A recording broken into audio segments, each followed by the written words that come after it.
벌써 2014년이 2주일도 안 남았습니다. 이렇게 빨리 지나고 이렇게 쉽게 지나갈지 상상하지 못했는데 벌써 며칠밖에 남지 않았습니다.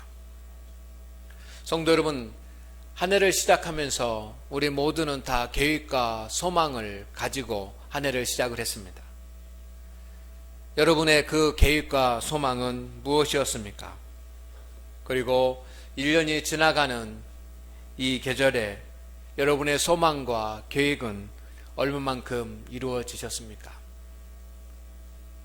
많은 성도들이 소망하고 계획했던 그런 일들 가운데 이루어진 것도 있지만 또 반대로 이루지 못한 것, 해결되지 못한 것, 응답받지 못한 것들이 많이 있을 것입니다. 그러나 주님 안에서 참된 성도는 이루어지지 않은 것, 그거 바라보면서 낙심하고 살아가는 그런 사람이 아니라 이루어진 것 보면서 감사하면서 사는 사람인 줄로 믿습니다. 오늘 하나님 앞에 예배하는 우리 장항교회 성도 여러분, 하나님께서 여러분을 자랑스러워 하실 것입니다. 1년 동안 수고하고 땀을 흘리고 열심히 믿음의 길을 걸어온 여러분들을 하나님께서 기뻐하실 것입니다. 우리는 이렇게 하나님이 기뻐하고 하나님이 자랑스러워하는 그런 성도이기 때문에 하나님께서 허락하신 것에, 하나님께서 이루어 주신 것에, 하나님께서 응답하신 것에 감사하며 사는 성도들이 됩시다. 그리고 다시 계획을 세우고 다시 기도하고 다시 소망을 이루기 위해서 힘을 다 같이 낼 수 있기를 소망을 합니다. 성도 여러분, 저도 2014년 한 해를 보내면서 이루지 못한 것들이 많이 있습니다. 계획을 세우고 이것만은 꼭 해야지 라고 했던 그런 것들 중에 이루지 못한 것들이 훨씬 더 많습니다. 그렇지만 하나님께서 이루어 주신 것도 많습니다. 하나님께서 이루어 주신 것들에 대해서 감사하면서 그렇게 2015년 한 해 더 힘을 내고 더 열정적으로 더 열심히 그렇게 주의 길을 가려고 합니다. 이런 마음이 우리 모두의 마음 되기를 소망을 합니다. 성도 여러분, 지난 한 해 동안 우리가 열심히 살아왔습니다. 그리고 정말 부지런히 달려왔습니다. 땀을 흘리고 기도하고 눈물을 흘리면서 그렇게 달려갈 길을 달려왔습니다.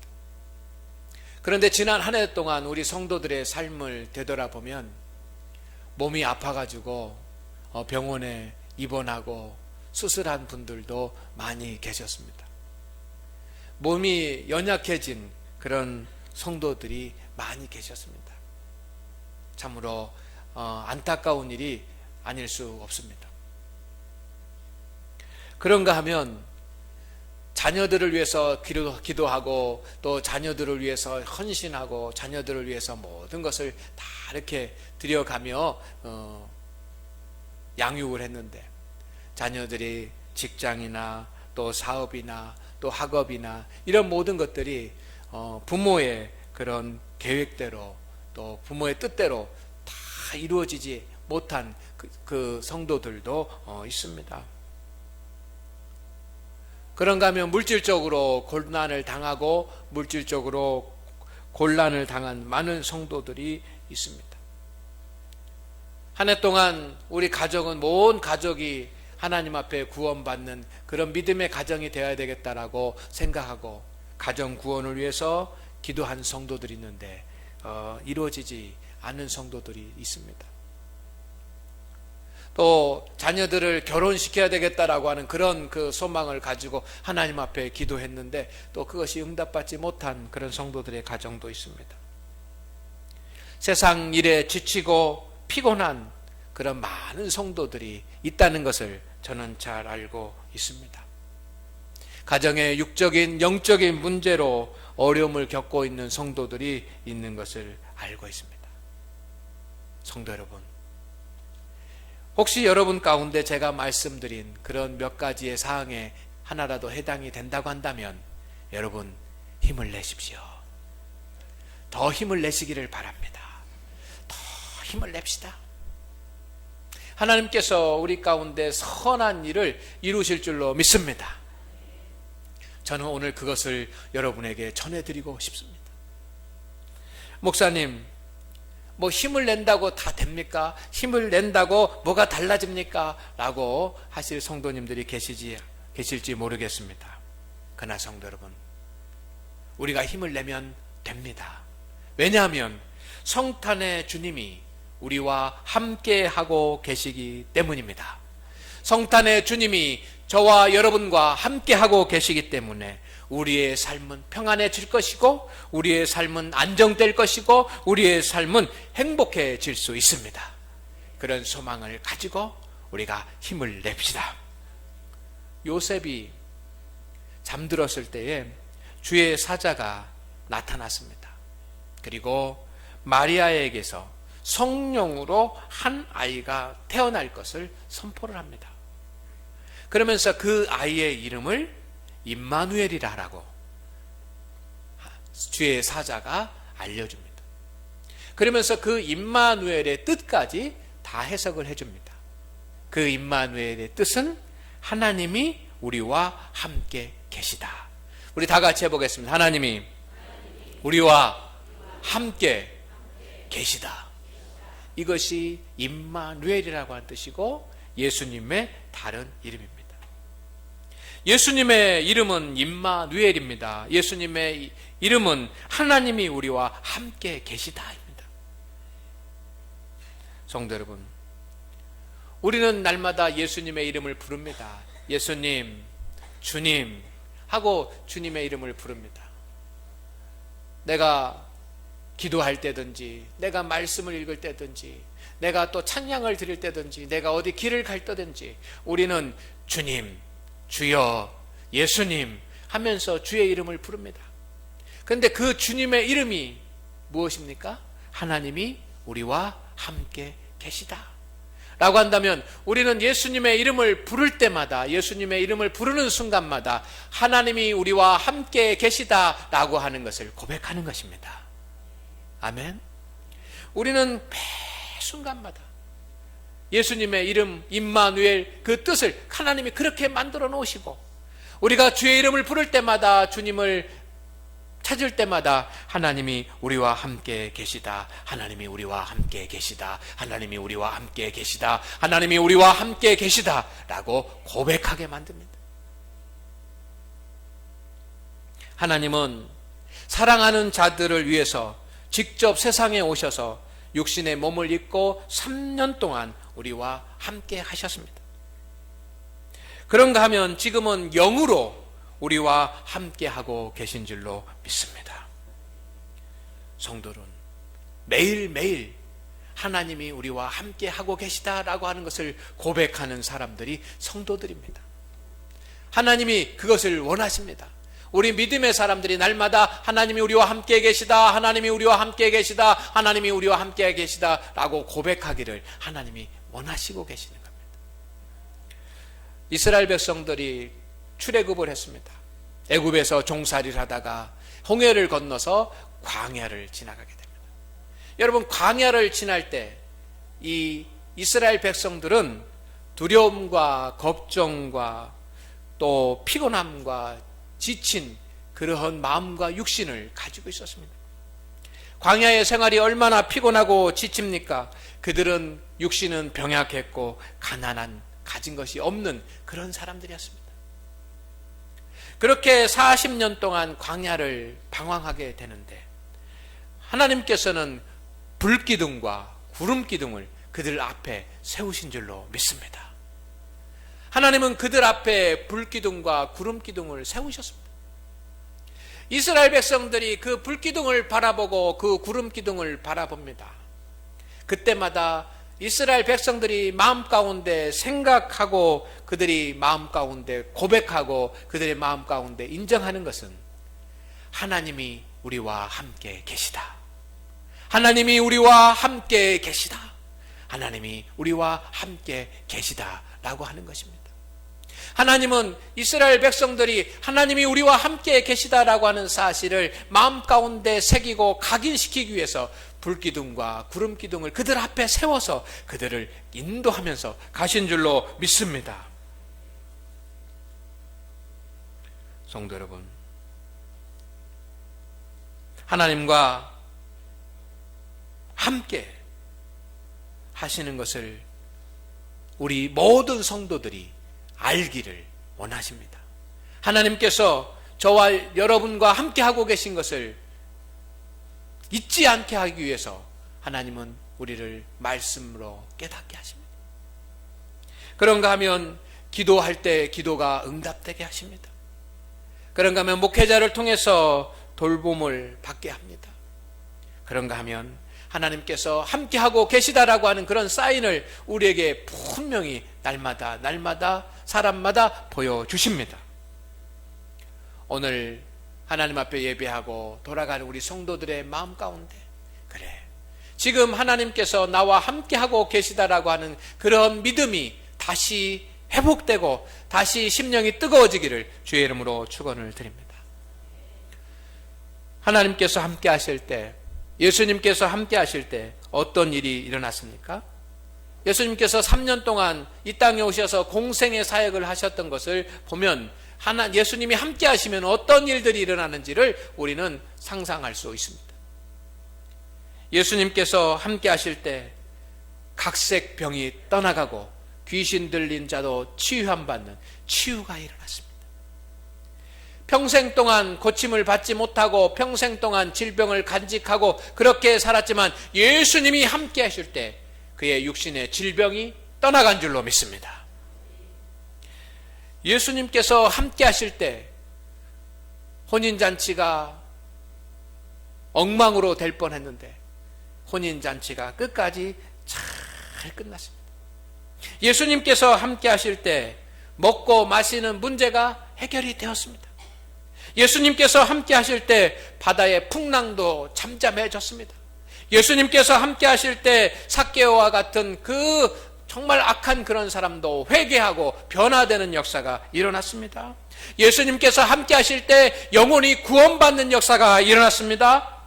예수님이 함께 하실 때 인생의 수많은 문제들이 해결된 줄로 믿습니다.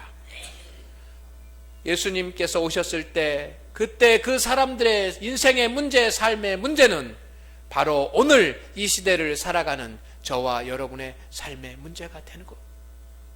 오늘 하나님께서 우리와 함께 하시기 때문에 주님이 함께 하시면 우리의 삶의 모든 일들이 다 해결되고 회복되고 인도함 받고 풀려나가고 축복이 될 줄로 믿습니다. 오늘 주님은 우리와 함께 하시면서 우리의 문제를 다루어 주실 줄로 믿습니다. 성도 여러분, 하나님께서 여러분의 문제들을 다루어 주실 것을 믿으십시오. 주님은 창조주이십니다. 창조주는 모든 만물을 창조하신 분이십니다. 우리는 피조물입니다. 창조주 되신 주님이 오늘 우리와 함께 하시면서 우리의 모든 문제들을 다 해결해 나가실 것입니다. 문제는 우리의 눈과 우리의 귀가 닫혀 있어서 함께 계시는 주님을 알지 못하는 것이 문제입니다. 믿음은 함께 계시는 하나님을 깨닫는 것입니다. 여러분, 여러분에게 믿음이 있습니까? 믿음이 있는 사람은 함께하고 계시는 하나님을 깨닫습니다. 믿음은 함께하고 계시는 하나님을 부르는 것입니다. 믿음은 함께하고 계시는 하나님을 의지하는 것입니다. 여러분과 함께하고 계시는 하나님을 깨달으시기를 바랍니다.